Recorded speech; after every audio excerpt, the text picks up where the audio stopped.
You guys seen that new episode of Attack on Titan? Oh, fuck. I can't. What is the guy? I was hoping I could do that right, so I could forever feel more badass when I put on my jacket, because I wear a jacket a lot, even outside of these. But, alright, hello camera, welcome back to the channel. This, of course, is another anime reaction video. Today we're going to be reacting to Gintama episodes 13 and 14. Now, camera looks a little bit different, positioning-wise, quality-wise, probably. I didn't do too much testing, but I think I might have changed some settings in OBS. This whole thing is on my webcam now, built into my laptop, to hopefully streamline the process and make things a bit easier, because my laptop is 3 years old. It's a 3-year-old gaming laptop, and I'm also a student, so that makes things a bit hard. This isn't the first time I've used this. I've tried doing a little bit of experimentation on the 𝓓𝓡𝓤𝓖 Season 3 Episodes 1 and 2 reaction, but I'm not surprised if most of you haven't seen that. Please watch 𝓓𝓡𝓤. It's a very good show, even if you don't watch my reactions. But the thing is, I'm not even sure when that's going to come up. You can't spell BitChute without bitch, because it's been a real bitch to deal with. I'm sorry. I don't know what I'm going to do. Obviously you know what I've chosen to do if you're watching this right now.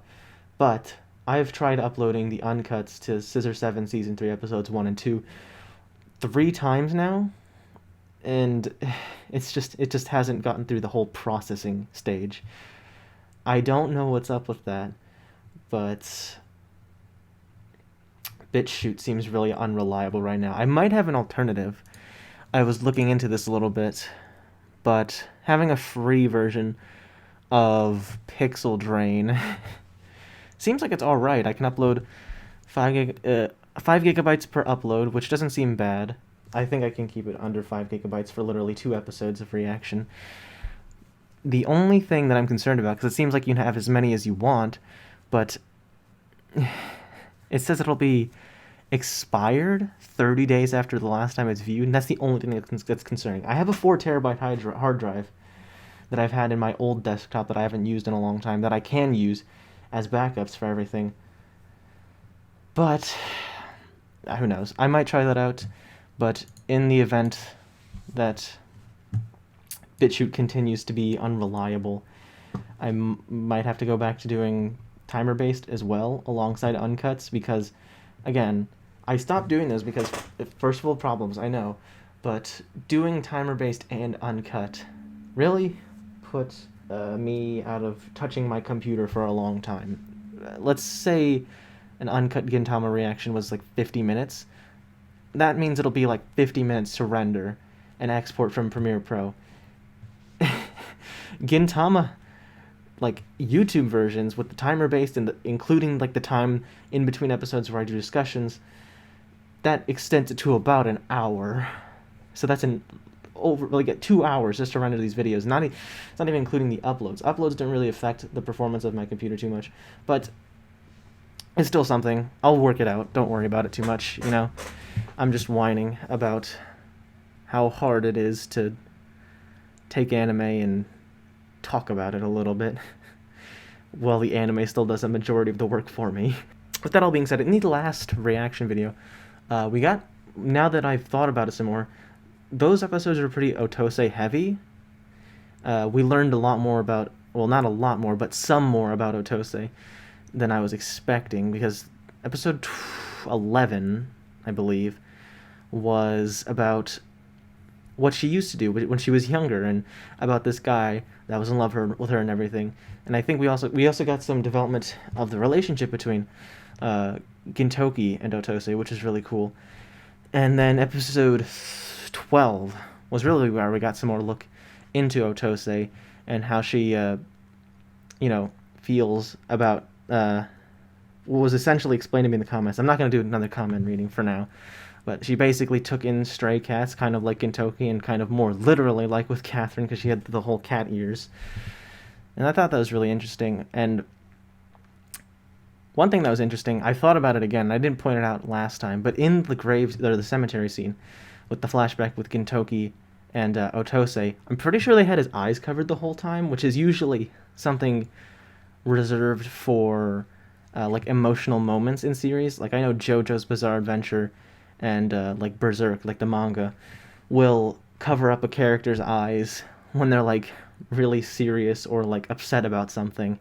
So that could potentially feed into my whole hypothesis basically on what the backstory for Gintoki is, and that basically being someone or something important to him during the war, and like he lost something basically, someone or something, and that it might be someone based because he's in the cemetery. We don't know everything about that whole cemetery yet, but yeah. So we're gonna be getting into episode 12 or 13 and 14 here. I just realized I'll probably have to start Audacity, because if I were to do a timer based, I couldn't have the OBS recording because everything would be playing on the same file. No, what the fuck? You fucking kidding me? How did I delete Audacity again? How does this keep happening? This happened before. I accidentally deleted Audacity off my computer and it's happened again. What is wrong with me? How does this happen? This is going terribly, not even considering the fact I don't know where I'm gonna put the fucking uncuts. Because I don't even know if Pixel Drain works for you non-Americans. Hello? I'm so confused. What? What the fuck? Okay. I don't know what's going on with OBS right now, but apparently it's not registering the microphone. Hold on a second. It's registering desktop audio, but not auxiliary. That's so weird. Whatever. This is a really good episode. I like it a lot. We got a lot of Gintoki, actually, moments. We got, not really much of a look into his background. More hints about his, background, about his past, because obviously there was that bit when he fell and he was sort of having that bad dream about carrying somebody through a field of dead bodies. And while I don't think that's necessarily something that will come back, like he didn't specifically do that. I mean, I'm sure he did carry someone who was dying through some dead bodies at some point, but more so, I think that's just like a symbolic representation of how he always wants to save people.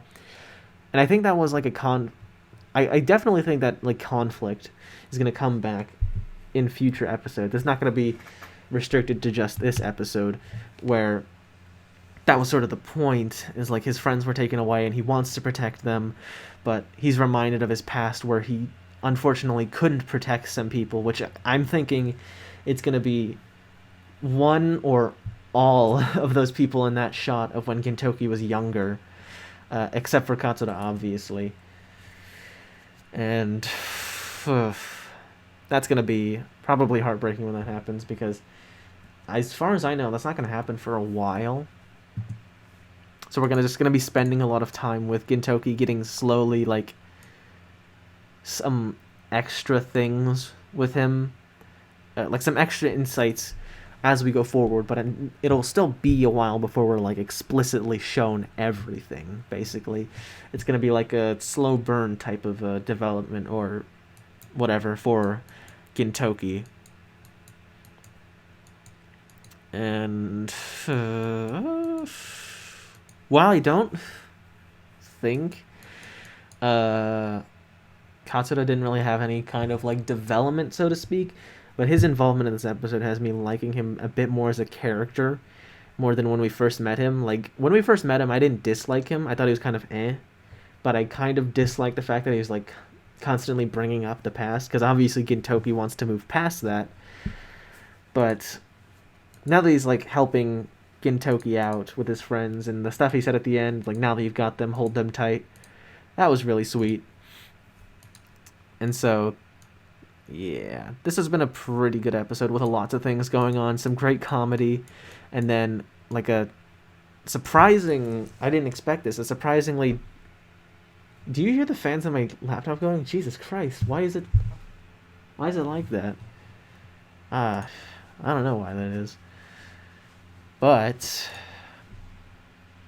it went from having lots of comedy, then it had like a sort of darkish, more serious twist with the whole drug thing, And I think that'll probably come up more often as we go more into the series, and there's more like episodes with Katsuda, because his whole deal is with trying to get rid of the Yamato, and there was the whole drugs poisoning the people here, basically, including Kimiko, which was the prime example for this episode.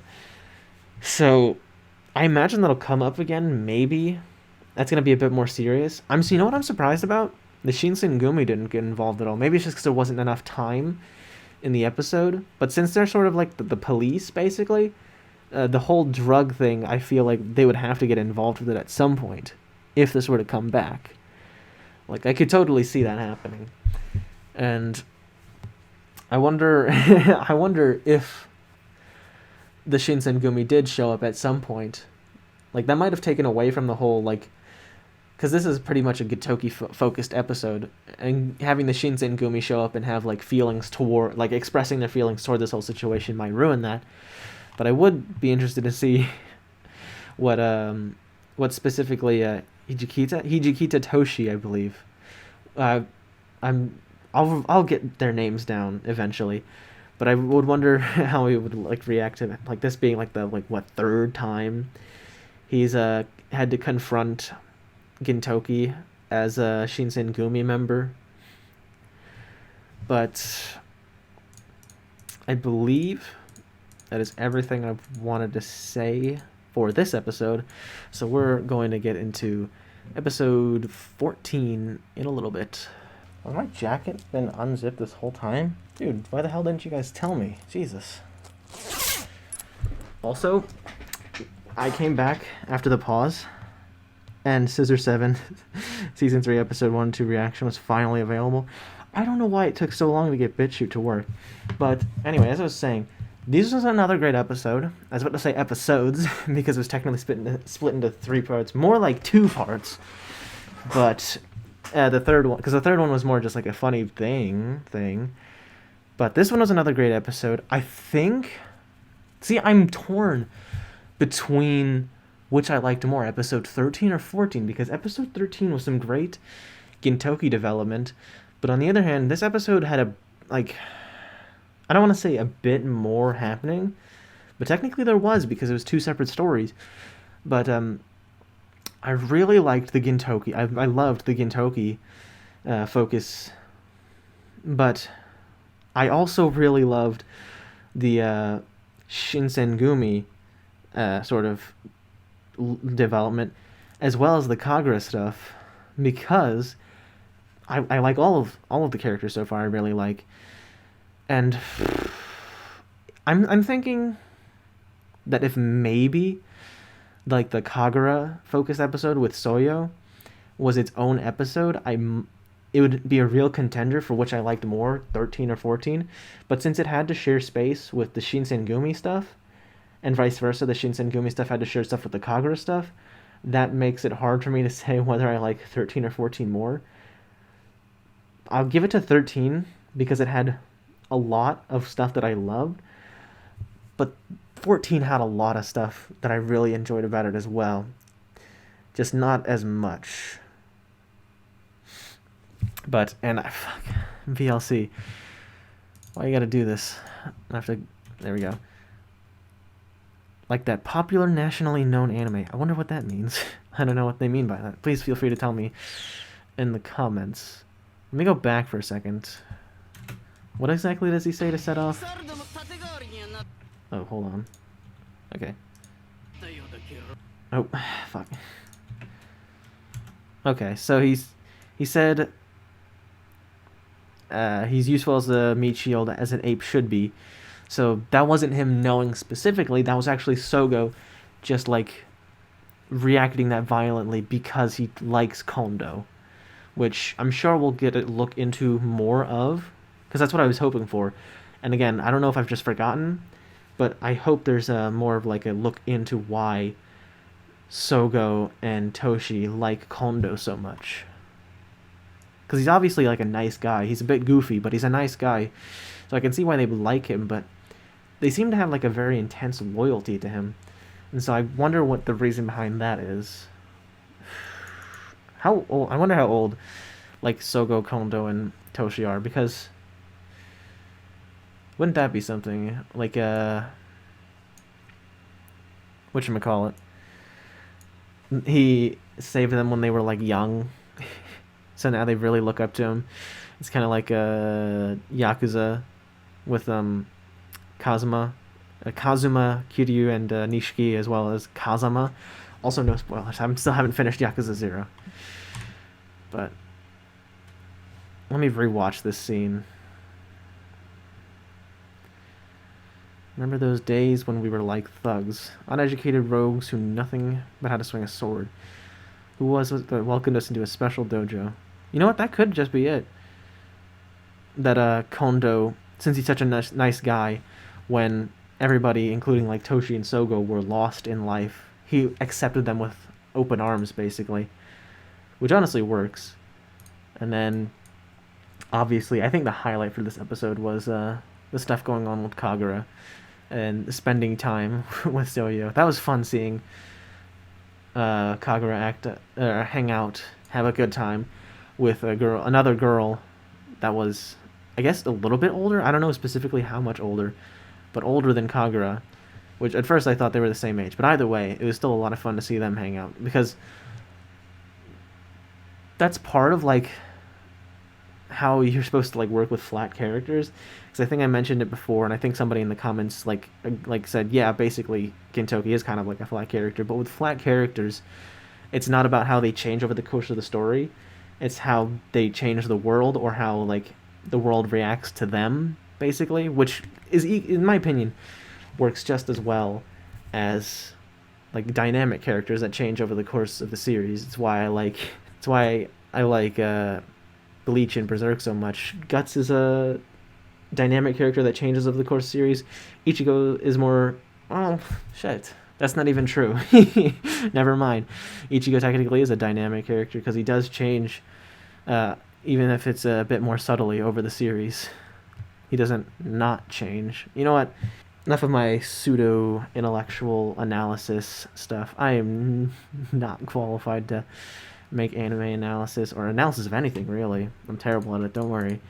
But that was a lot of fun, though. And I do like the new ED. Really interested to get into the next set of episodes. Yeah, if you enjoyed this video, you know what I just realized? That's better. Still making adjustments to it. I should buy, like, a proper webcam that's not the built-in one, so it's not this terrible quality. But